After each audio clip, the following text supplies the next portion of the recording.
Alors, on avait commencé du début et aujourd'hui nous allons terminer. J'avais prévu 2 petits sous-thèmes.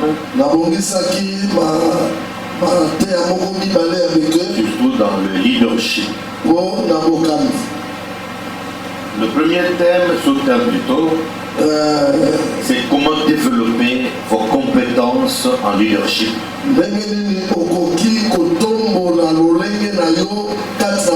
Et devenir un vrai leader. Ce sont les enseignements de l'université. Ça touche tout le monde. Vous pouvez être serviteur de Dieu, vous pouvez être un chef d'entreprise, être étudiant, chef de famille, mais c'est là où on observe comment développer vos compétences en leadership et devenir un véritable leader. Comme vous le savez, un bon leader ne doit pas seulement exercer une fonction d'autorité,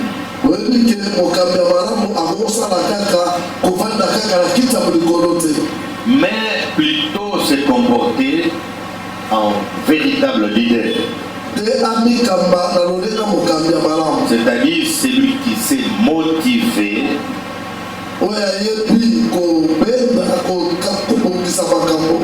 et inspirer ses collaborateurs.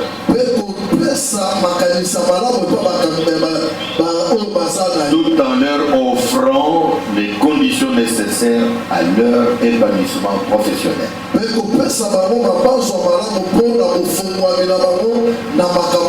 Voilà pourquoi un véritable leader, il doit faire preuve de l'empathie.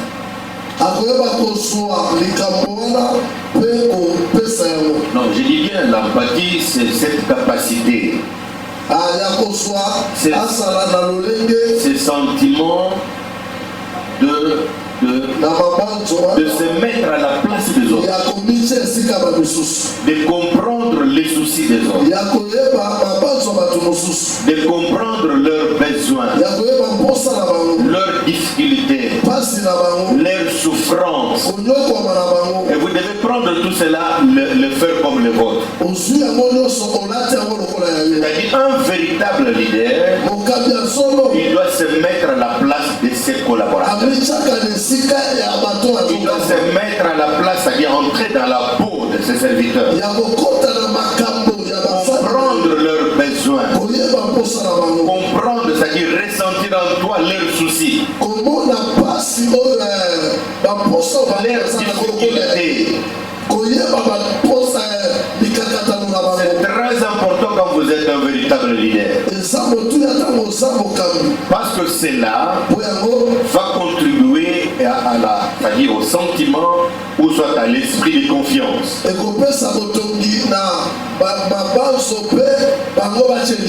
C'est-à-dire, vous savez que eux, ils ont des problèmes. Il faut comprendre leurs problèmes, comprendre leurs difficultés, comprendre leurs besoins. Cela va vous permettre à pouvoir bien s'adapter, c'est-à-dire à pouvoir adapter votre management, votre gestion et d'améliorer les qualités de vie, du travail, dans l'œuvre de Dieu. Donc, cette empathie va vous permettre à résoudre certains conflits plus efficacement. Un leader qui ne sait pas se mettre à la place des autres, il va échouer dans sa mission. L'œuvre du Seigneur, tu ne peux pas la faire seul. Même si tu peux avoir beaucoup d'argent, beaucoup de moyens, mais vous avez besoin aussi de la provision humaine. Voilà pourquoi on vous demande en tant que leader de se mettre aussi à la place des autres, de ressentir leurs difficultés en toi et à ce moment-là, tu peux commencer à résoudre ce problème. Ça va créer un climat de confiance entre toi et enfin avec vos collaborateurs.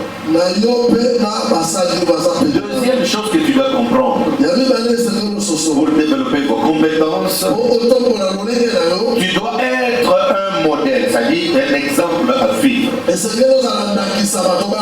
Un modèle pour eux. Parce qu'eux-mêmes aussi doivent devenir aussi le modèle pour les autres. C'est-à-dire qu'un leader, quand il prend un engagement, il doit tout faire pour honorer cet engagement. C'est ce qui détruit l'église aujourd'hui. De voir un leader qui prend un engagement mais ne sait pas accomplir cela. Et si nous voyons, nous avons beaucoup de leaders qui sont faux. Il fait se tenir devant la chair. Il prend l'engagement, moi je vais donner autant. Et il ne sait pas accomplir cela. Même sur le plan spirituel, ça décourage. Nous voyons même des leaders qui donnent même des faux exemples. Des mauvais témoignages alors que ce n'est pas vrai. Ça détruit l'œuvre du Seigneur. Vous êtes appelé le modèle pour les autres. Vous êtes un exemple pour les autres. Voilà, Paul dit ceci. Soyez mes imitateurs, comme moi je suis de Christ. Un vrai leader doit être un exemple de modèle. C'est-à-dire même en matière de temps. Il faut être à temps. Parce que tu es le modèle des autres. Le culte commence à 17h. Il faut être là même avant 16h. C'est ça le leadership.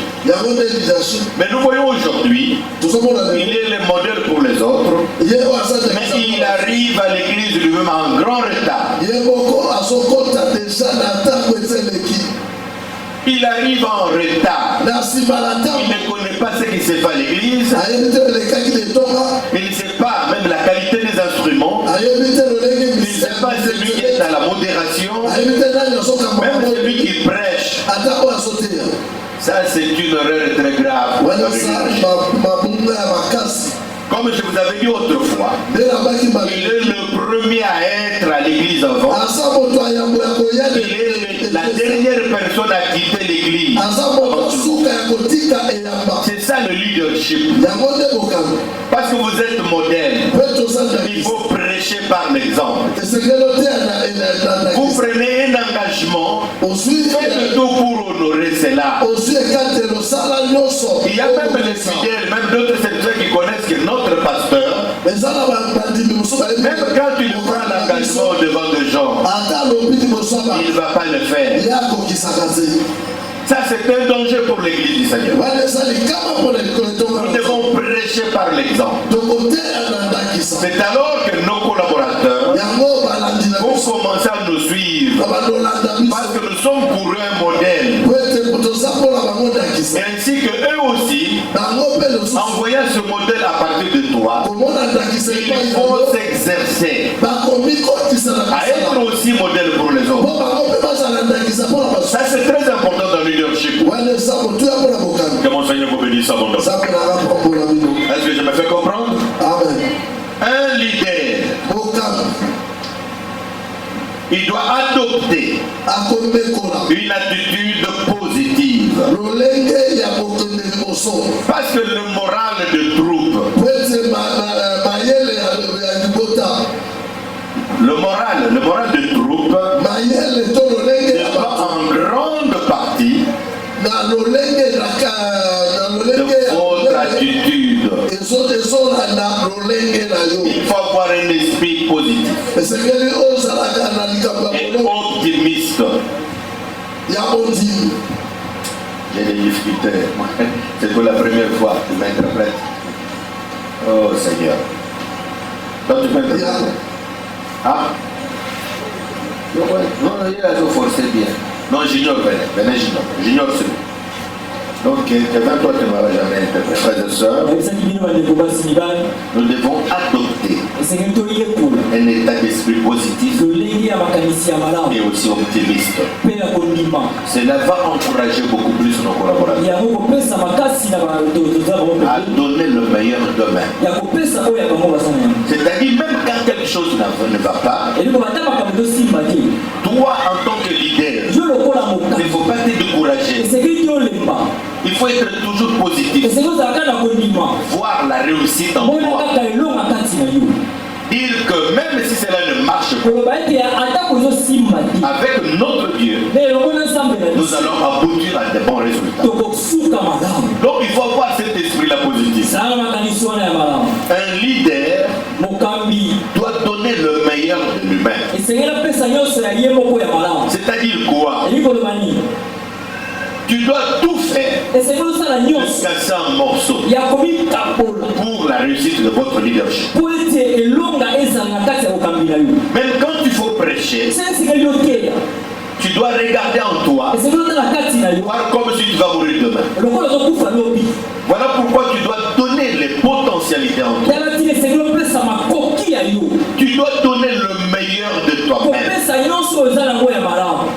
Un leadership, il vient pour prêcher, il présente les difficultés, il se plaint. Voilà, je suis malade, je ne peux pas bien passer la nuit. D'abord, ma femme était tombée gravement malade. Les enfants n'avaient rien. C'est pour dire que tu es en train de détruire ce que tu es en train de faire. Tu ne comprends pas ce que tu es en train de faire. Tu ne comprends pas ce que tu es en train de faire. Au contraire, tu détruis l'œuvre. Un leader, il doit donner le meilleur de lui-même. Quand il faut travailler, il doit donner l'excellence. Et en ce moment-là, les autres vont envier. Donnez le meilleur de vous-même. Un leader ne va pas se limiter à cela. Il doit savoir utiliser le temps. La gestion du temps est très importante. J'ai défini le temps comme une extension de durée pendant laquelle des choses arrivent. Écoutez la qualité de leadership d'un homme ou d'une femme est révélée par ce qui se passe pendant cette extension de temps.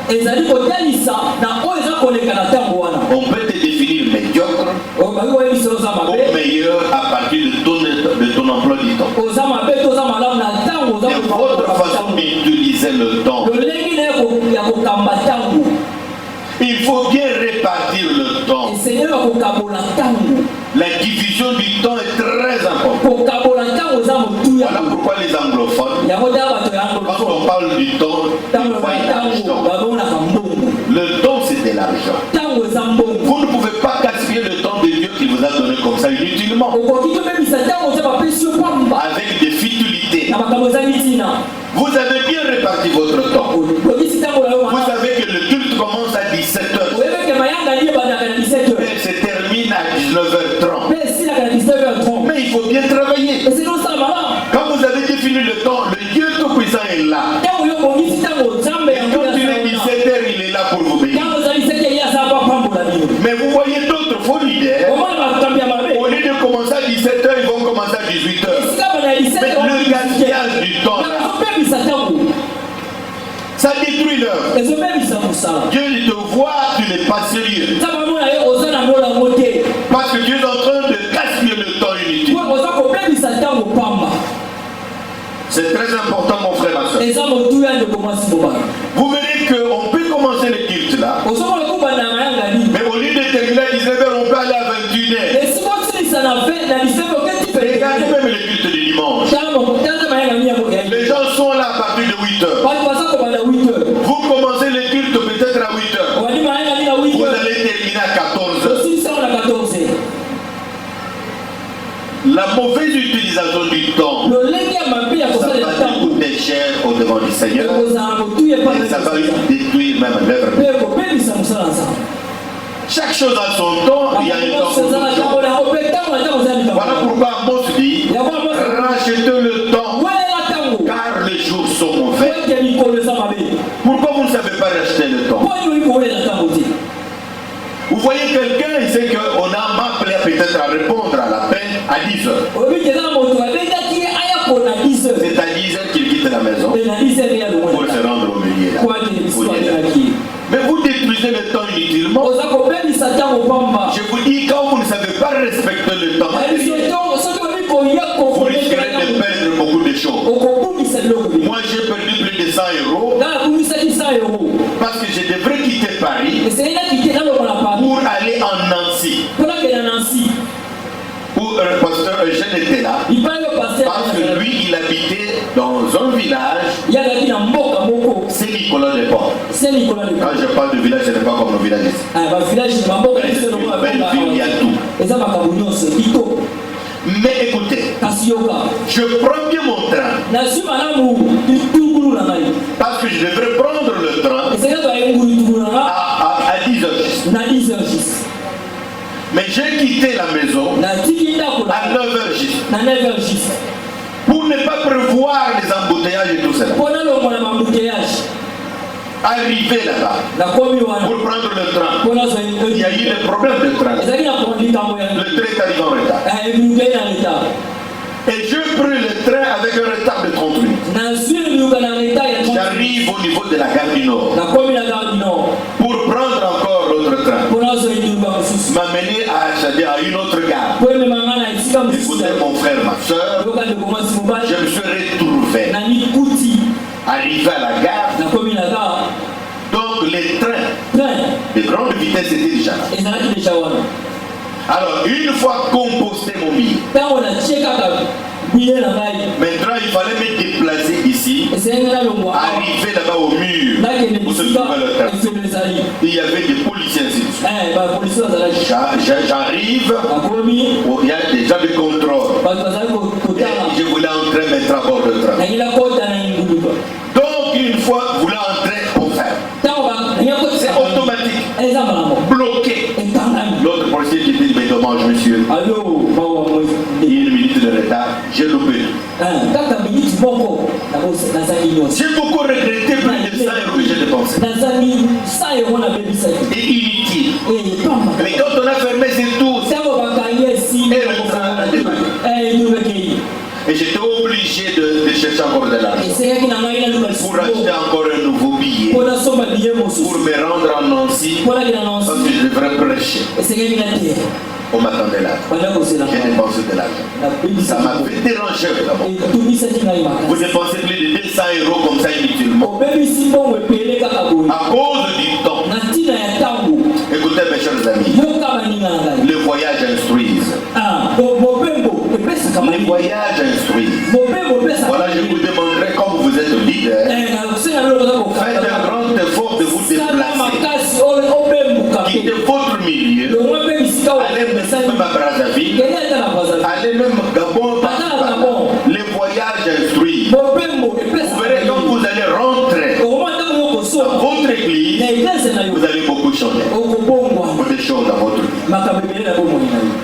Il faut savoir bien utiliser le temps en tant que leader. En tant que leader, c'est très important. Je vais vous donner les ennemis majeurs qui combattent le leadership. Vous êtes un leader, mais il y a beaucoup d'ennemis. Je ne parle pas de l'ennemi principal qui est le diable. Mais parce que vous êtes leader, il faut comprendre que tu as eu une vie de combat.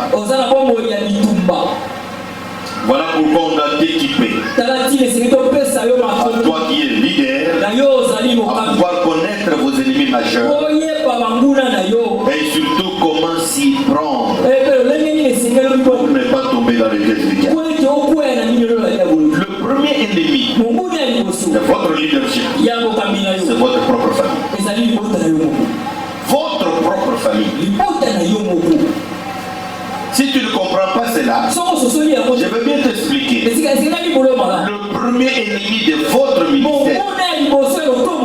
de votre leadership, c'est votre propre famille. Or, dans la famille, vous avez votre femme, vous avez peut-être votre mari, vous avez les enfants, vous avez les cousins, vous avez les frères et sœurs, vous avez également vos propres parents. Tout cela constitue la famille. Si vous ne savez pas bien gérer votre famille, l'œuvre que tu es en train de diriger va se détruire. Et vous allez regretter. Je vous dis franchement la vérité. Voilà pourquoi Jésus notre Seigneur, il dit le prophète n'est pas honoré dans sa patrie. En d'autres termes, dans notre version, on dit nul n'est prophète chez lui. Vous pouvez le lire dans le livre de Jean chapitre 4, verset 44. Écoutez, mes frères, mon frère et soeur. Pendant que beaucoup de gens te respectent, des fois ils ont peur de toi. Mais les membres de famille, ils ont des difficultés pour vous considérer comme il faut. D'abord vos grands frères, vos grandes sœurs. Pendant que tu es en train de diriger une entreprise, une église, vous êtes quelque part, vous verrez ces gens-là venir. Pendant que vous avez des gens qui sont des protocolaires de sécurité, ils savent que vous êtes un patron, vous êtes chef. Oh, comme le grand frère Abi, est-ce que petit Azali Awa, Azali Awa, Azana Biro, qui n'a pas Azana Biro. Il y a un bengo petit, pendant que votre bengo pas. Vous voyez ça? Il voit toujours, vous êtes son petit frère. La femme considère toujours son mari. L'homme voit que c'est sa femme. Les enfants dans leur tête ils voient que c'est notre père. Mais tout cela détruit le ministère. Est-ce que je me fais comprendre? C'est que vous voyez dans la Bible, il y a une femme qu'on appelle Ève, la femme d'Adam. Qu'est-ce qu'elle a fait pour détruire le ministère de son mari? Elle lui a fait manger le fruit interdit par Dieu. Vous croyez ça?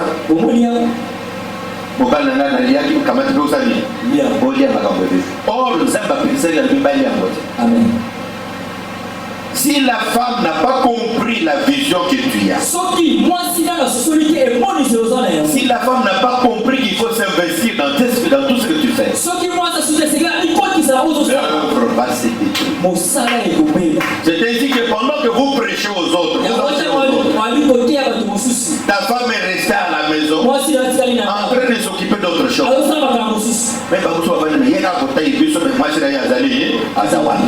c'est ainsi que c'est très important, mes frères. Nous avons vu, même ici à Mathieu, des témoignages. Il y a d'autres églises qui sont détruites à cause de ces femmes-là. Les femmes de l'idée. Il faut la Amen. Parce qu'en tant que leader, parce qu'ils ont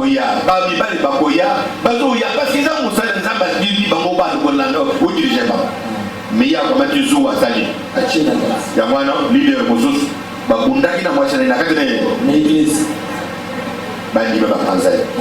vous voyez ça? Le premier ennemi, c'est la femme. Oh, il faut prendre cette œuvre en main. Que quand vous impliquez dans cette œuvre, Dieu va vous bénir dans ce travail. C'est pas pour rien, les autres disent, mais pasteur, vous avez besoin de la bande. La Bible, quand même, vous profitez. Tant que pasteur, vous avez dit, mais c'est pour rien. Alors, quand on a besoin de foutre le bénin, vous foutre la beauté.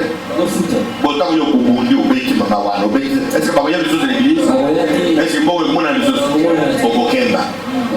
Voilà le premier ennemi qui détruit votre œuvre. C'est ta femme. Voilà pourquoi la femme doit s'impliquer dans la vision de l'homme. En tant que leader, ta femme doit s'impliquer à 100%. Voilà pourquoi j'avais dit autre jour qu'en tant que leader, tu dois aussi prendre soin de ta femme. Parce que le véritable fidèle dans l'église, vous êtes qu'à deux. Il n'y a que toi leader et ta femme. Parce que quand on m'a dit, mais moi, ça me tire le premier mot la Bible, parce que tout le monde ne peut pas se faire attention, tout ça veut ça ne pas. Voilà pourquoi il doit comprendre que cette œuvre, on doit vraiment l'entretenir. Elle n'est pas là pour détruire, mais elle est là pour vous accompagner en tout. Ainsi, le roi David, en train de danser pour le Seigneur, mais sa femme est venue, Michal, c'est Michael, c'est Michal. Qu'est-ce qu'elle dit? Tiens, David, mais j'ai aimé la réponse de ce roi.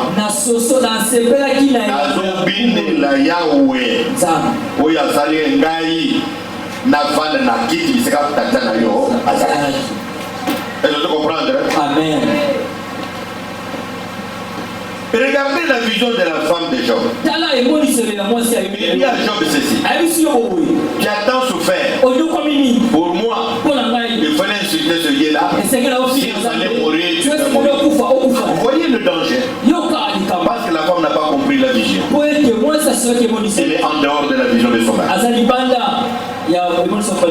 Je pense qu'à ce moment-là, vous comprenez quand même. Deuxième, parmi la famille, ce sont les enfants. Les enfants, si vous ne savez pas tenir bien la discipline à la maison,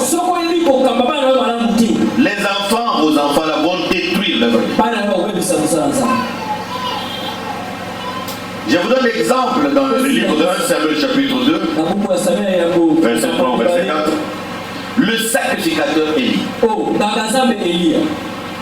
Il est mort. Vous savez pourquoi il est mort? À cause de la mauvaise conduite de ses enfants. Il profanait les offrandes. Il pratiquait l'impudicité dans l'église. Ces enfants, les enfants d'Élie n'étaient pas impliqués dans la vision d'Élie. Avec la négligence, Dieu peut t'écarter comme ça. Faites attention avec les obéissants. Parmi la famille, nous avons aussi le père, aussi la mère. En commençant par notre Seigneur Jésus-Christ, quand il s'occupait des affaires de notre Dieu, sa mère est arrivée pour dire, mon fils, nous t'avons cherché, moi et ton père. Il parle de son père, son père, papa Nayo Yaboboko, Joseph. Nous t'avons beaucoup cherché, malgré la réponse de notre Seigneur Jésus-Christ. Il s'occupait à l'œuvre de son père. Mais cette famille, Marie et son mari, ils ont fait quoi? Ils l'ont pris et ils l'ont amené.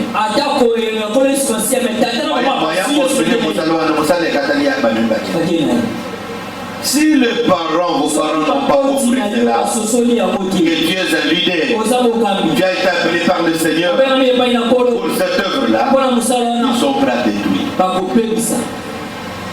Je vous dis franchement la vérité, mes frères.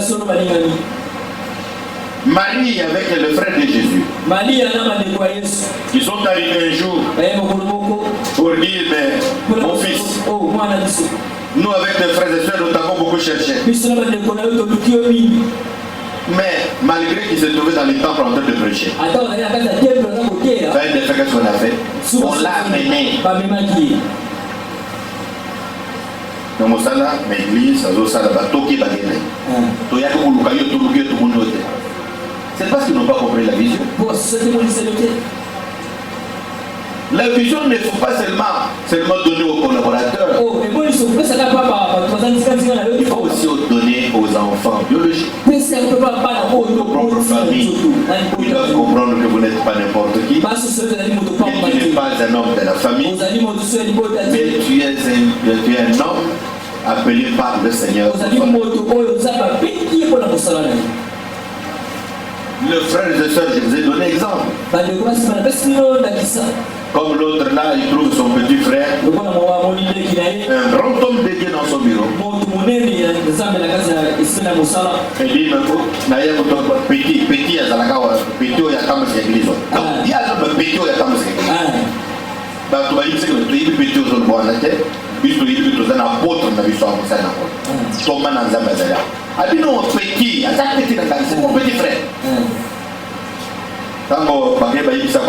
petit,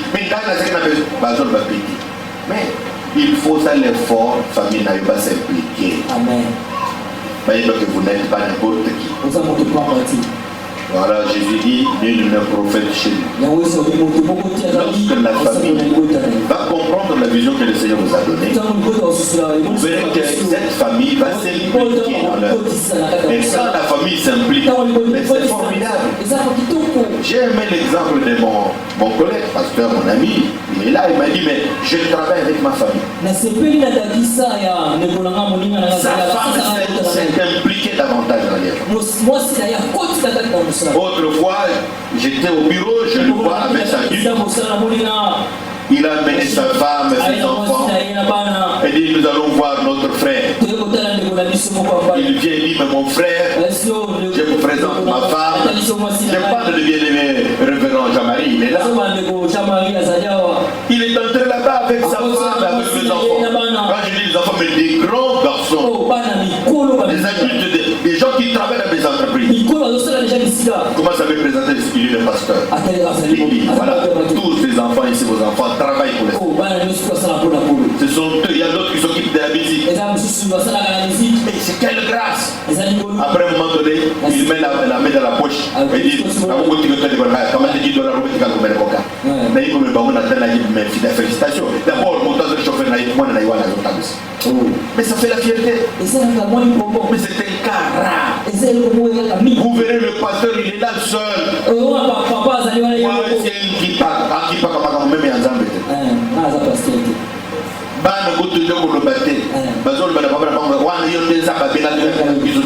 Oh, mais ça c'est un scandale. Je vous dis, faites un grand effort, vous les leaders. Nous avons perdu un grand homme de Dieu, leader. Sa femme n'avait pas compris la vision de ce leader. Avec une jalousie à outrance. Mais il a tué son mari. À cause de la jalousie, il a pris quoi? C'était à Fouala. Or, c'était un docteur encore. Après tout, on l'a réanimé, mais il est mort. Vous voyez ça? Faites attention, vous les leaders, avec nos familles. Celui qui avait combattu Moïse, c'était qui? Myriam, vous parlez de Myriam, c'était sa grande sœur. Faites attention, mes frères et sœurs. Deuxième ennemi, ce sont le ministre de Dieu qui travaille dans cette œuvre. Le deuxième ennemi, si vous ne comprenez pas ça, ce sont d'autres ministres de Dieu, d'autres serviteurs, soit vos collaborateurs, par la jalousie, par l'envie, par la cupidité, ils peuvent vous combattre farouchement.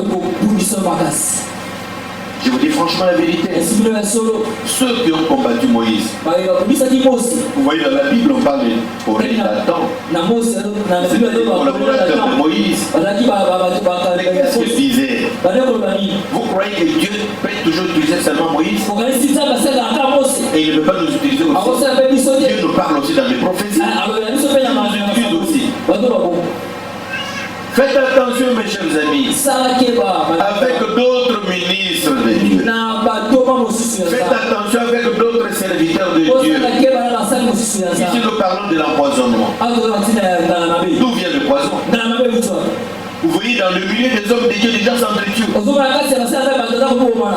Aujourd'hui, on a peur même de donner du fanta, à un homme de Dieu. Oh, quelles habitudes qu'on a aujourd'hui, on n'avait pas ça. On pouvait manger ensemble. Je me souviens de l'apôtre Timothée, plutôt l'apôtre Timothée. Eux, ils sont venus après nous dans le ministère. Mais je me souviens, un jour, il m'a amené une photo de la retraite.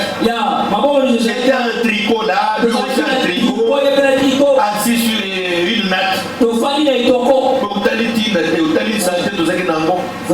Mais il faut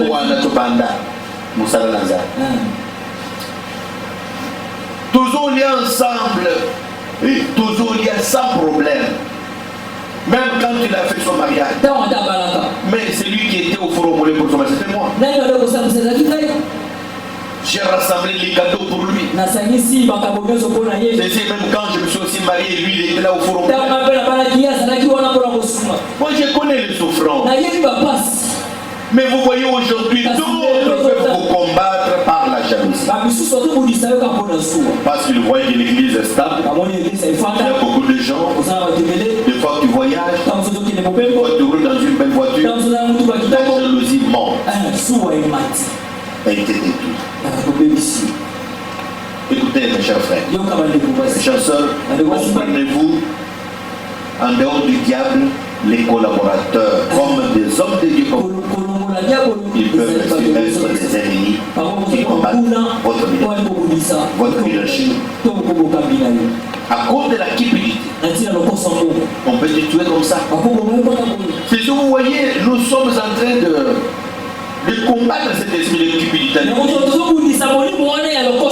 Mais avec nos collaborateurs, nos enfants dans la foi, les chantres maintenant, pendant que les autres sont en train de suivre le message, et ils sont là pour chanter, ils sortent pour se retrouver sous un arbre, prendre du coca, manger, et ils ne s'occupent même pas de cela. Dans leur tête, à la fin, il faut quand même la connaître.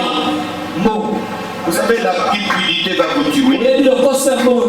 C'est ce qui détruit l'œuvre de Dieu. La cupidité.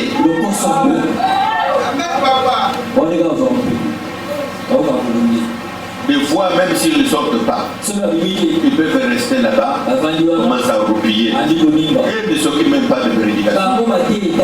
Ça ne les regarde pas. C'est bizarre. Les envies. Parce qu'ils voient que tel a un bel costume, un très bon costume, tel bazin avec une belle chevelure. Moi, je dois aussi avoir ça. Non, écoutez, vous allez vous détruire. Que mon Seigneur vous bénisse à mon frère. Faites attention, mon cher frère, ma soeur, c'est lui qui avait combattu Jésus-Christ. Parmi les apôtres. Est-ce que vous pouvez comprendre ça? Jésus parlait de cet homme-là intimement. Judas Iscariote, un de véritables collaborateurs. Il n'était pas n'importe qui. Il tenait la bourse. C'est une question, non? Quand on voit en matière de l'argent, on dit la caisse. Caisse c'est quoi? C'est confiance, non? On peut donner la caisse à n'importe qui. On donne la caisse à quelqu'un. Jésus lui-même avait donné à Judas Iscariote, le grand traître, un homme stupide. Quand tu vois une dame avec le parfum de nard, coupe cela, t'aspires le parfum sur Jésus, et il regarde lui dit quel gaspillage. On pouvait vendre ses parfums à quelques déniers et on pouvait distribuer l'argent aux pauvres. Vous voyez la jalousie, la cupidité. Judas Iscariote. Faites attention mes amis. Ils sont nombreux à l'église. Néhémie. Il a été combattu par qui? Pas ses collaborateurs, non? Et Sanballat de Tobija. Ils l'ont combattu farouchement. Dans l'œuvre, vous trouverez aussi de telles personnes. Avec ruse, moquerie, insulte, mensonge, menace même de mort. Néhémie a été menacé de mort par ses collaborateurs. Des ministres de Dieu comme lui. Faites attention mes amis, si le grand maître lui-même a été combattu, à combien de fortes raisons, nous, ses propres collaborateurs, nous serons combattus. Et je voyais le jeune David, qu'il avait combattu, c'était Saoul, non?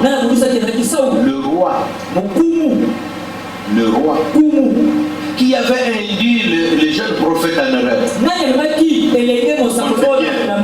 Ce passage-là, le jeune prophète qui brillait, qui l'avait trahi. Mais c'est le faux prophète. Là, il est en erreur. Et ces garçons se retrouvaient par terre, tués par les lions. Ne dormez pas. Est-ce que le message vous fait dormir?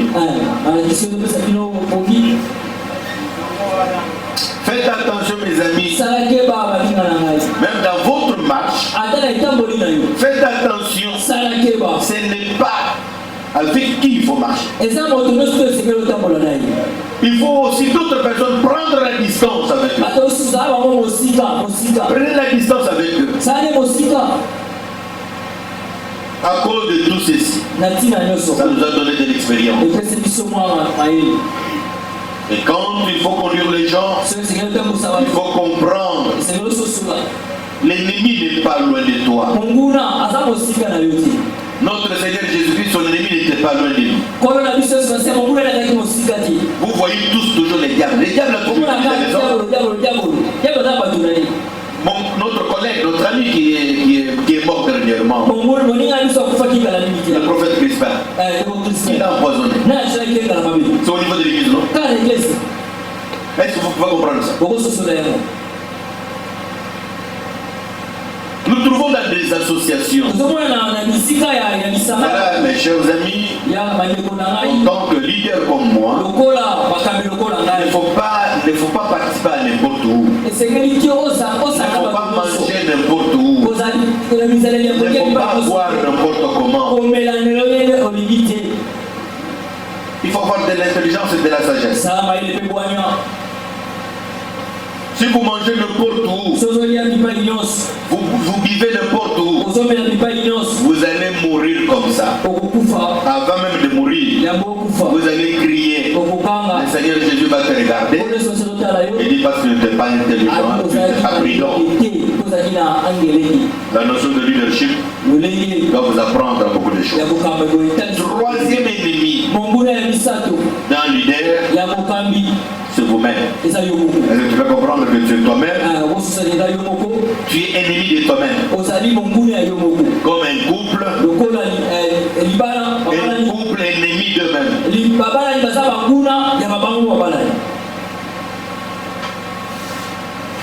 Tu peux te dire, mais comment on peut être ennemi de lui-même?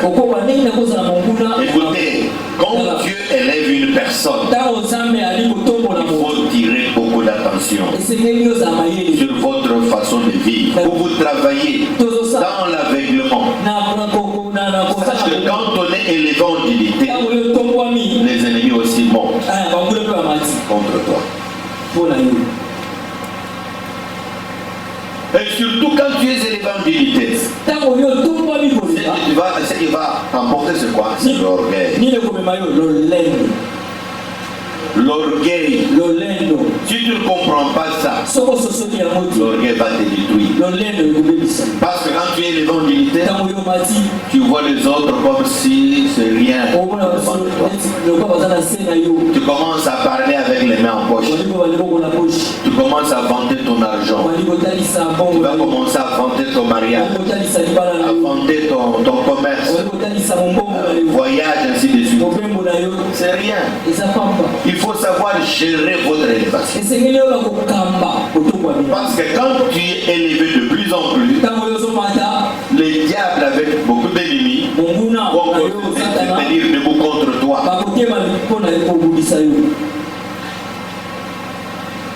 Élevé en dignité, vous êtes considéré comme un grand arbre. Un grand arbre reçoit beaucoup de vent et des tempêtes par rapport au petit arbre nain. Faites attention mon frère. De la manière que tu es en train de monter, sache que tu vas attirer contre toi beaucoup d'ennemis.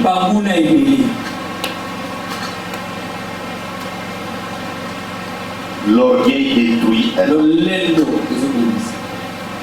Il y a un roi dans la Bible à cause de son orgueil. Je veux toujours parler de Belshazzar. À cause de son orgueil.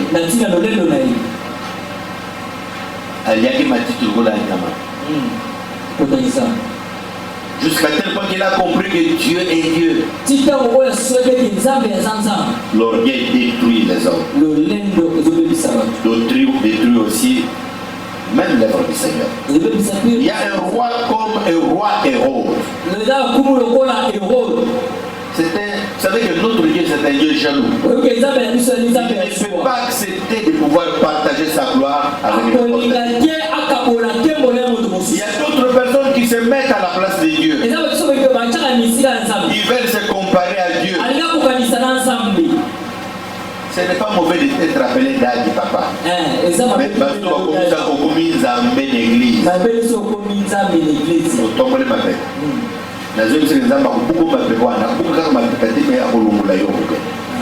Parce qu'il veut partager sa gloire.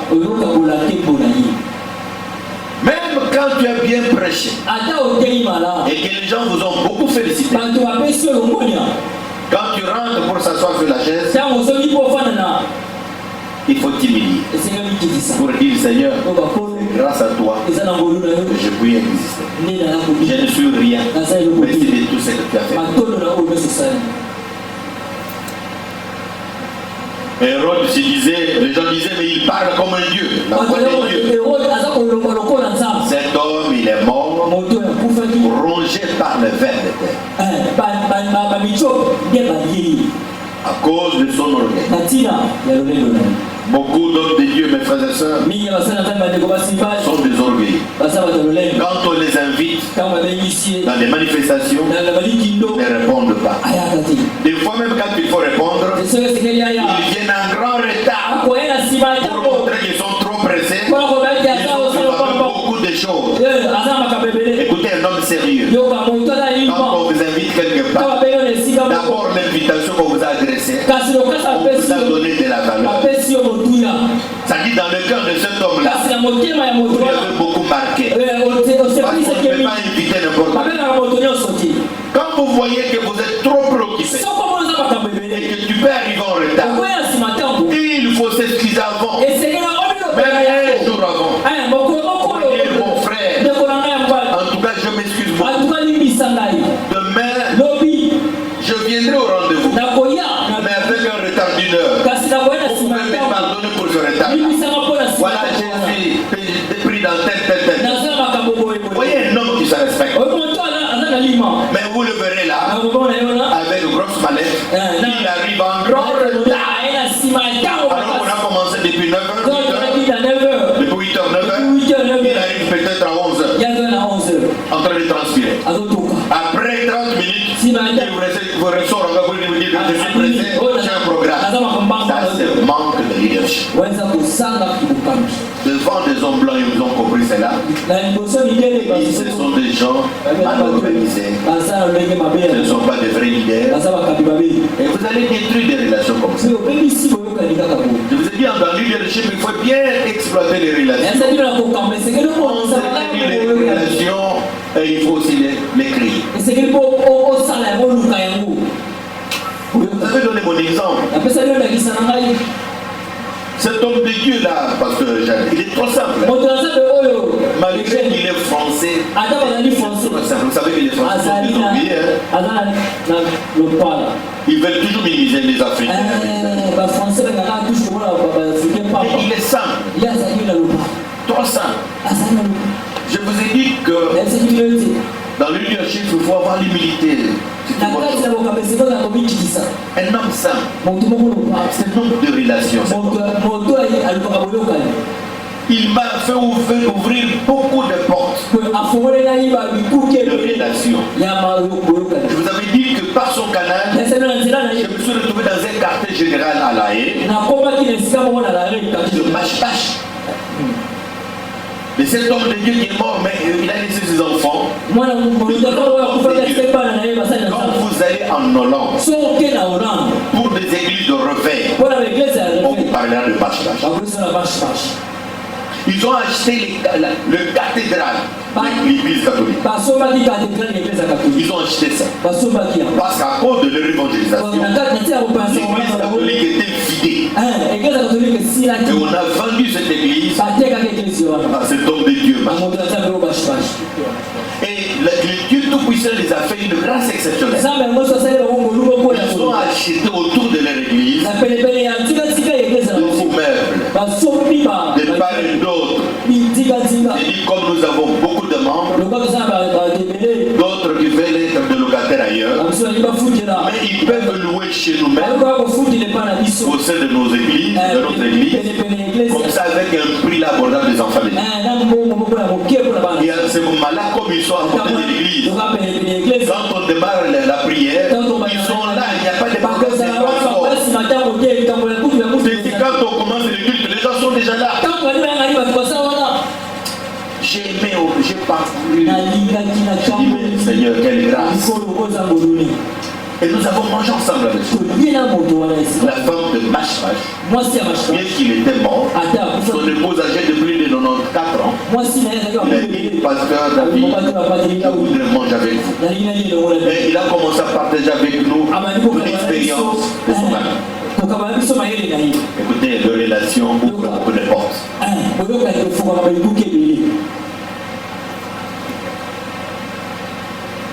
À éviter l'orgueil. Vous verrez l'homme de Dieu dans l'église. Quand on chante et à la louange là-bas, lui il est peut-être au bureau. Il n'est pas intéressé par la louange. Des fois il peut se mettre là comme nous sommes là. Il ne chante même pas. Il ne se met même pas debout. Lui il est là assis. Mais qui es-tu mon frère? Il faut d'abord appeler l'homme de Dieu, serviteur de Dieu. Pourquoi l'orgueil? Il est là en train de regarder les autres, mais lui ne fait rien.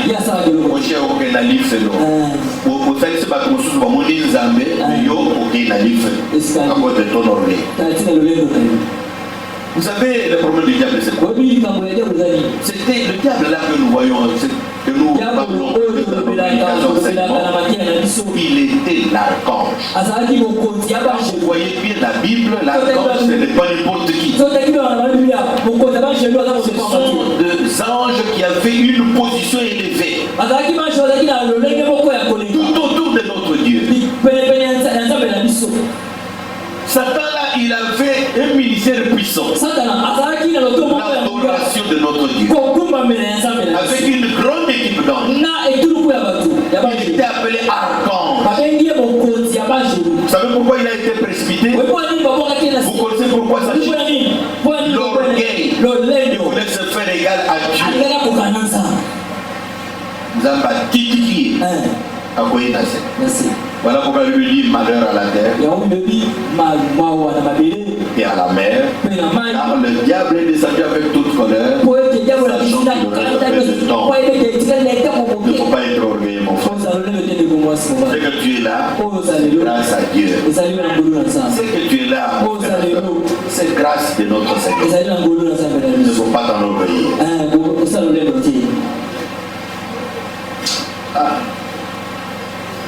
Les hommes de Dieu, ce n'est pas facile. Vous savez, quand tu es bien habillé, il y a quelque chose en toi qui sent tes maladies commencent à monter. Et Dieu te regarde dans le miroir. Tu es habillé comment? Des fois, tu tournes. Et si quelqu'un, tu as dit peut-être quelqu'un dit, tu es bien habillé.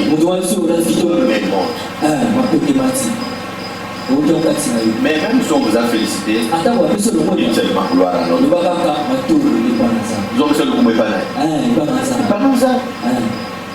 Autre ennemi, parce qu'il nous reste 3 minutes pour que ça soit 12h30. C'est l'argent. Écoutez, l'idée, si tu n'as pas d'argent, tu vas souffrir. La Bible dit l'argent répond à tout. C'est si vous voyez aujourd'hui, les faux leaders se sont livrés à des sciences occultes, dans des francs-maçons, dans des cabales pour avoir de l'argent. Il ne faut pas entrer n'importe où, mes amis. Je connais même ici à Matete. Je connais même ici à Kinshasa. Beaucoup de leaders, ils ont vendu leur grâce pour demander de l'argent.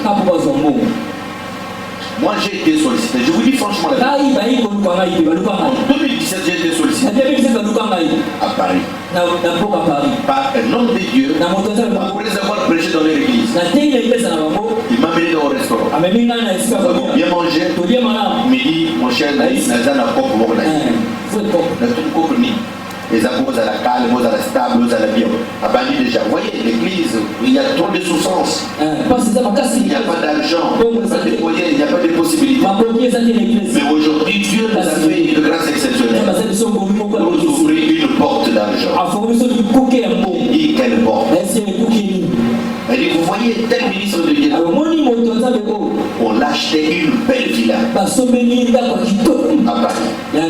En dehors de la belle villa, on lui a donné un grand immeuble où il y a 3 grandes salles.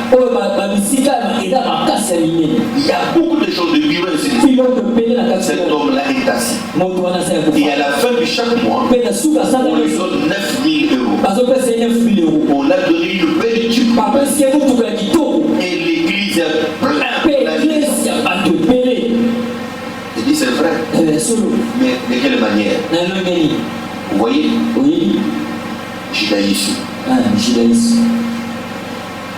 Mais si vous entrez, c'est tout, votre vie va changer. Si vous voyez beaucoup de gens même ici, ils ont construit un matériau durable, de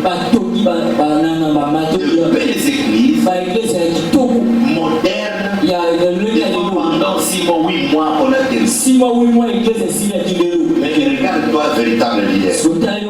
Les offrandes, c'est combien? Pour acheter même une parcelle, ça demande combien d'années?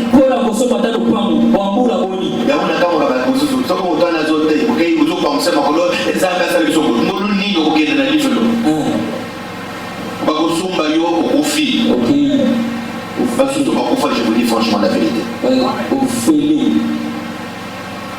Il suffit seulement au Taliban à l'église, au bazar, vous avez 200 000 $. L'eau joie les alliés. Les alliés awa. Passer nous sommes continuer à l'eau joie le bazar. Et on prend la l'église. L'idée est montrer la banque,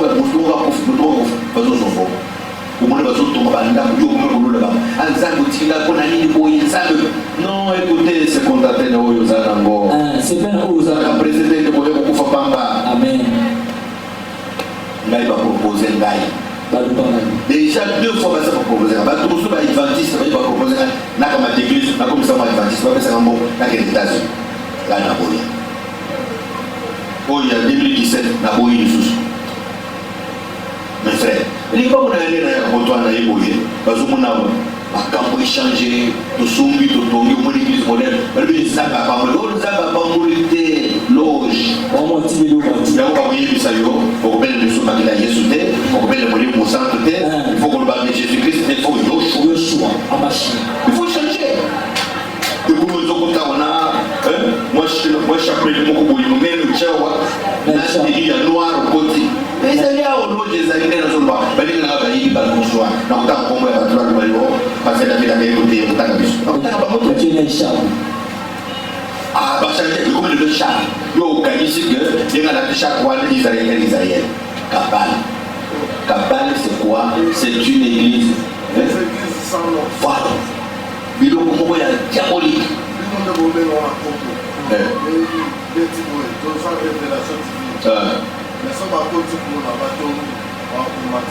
Oui, balongoli Congo église.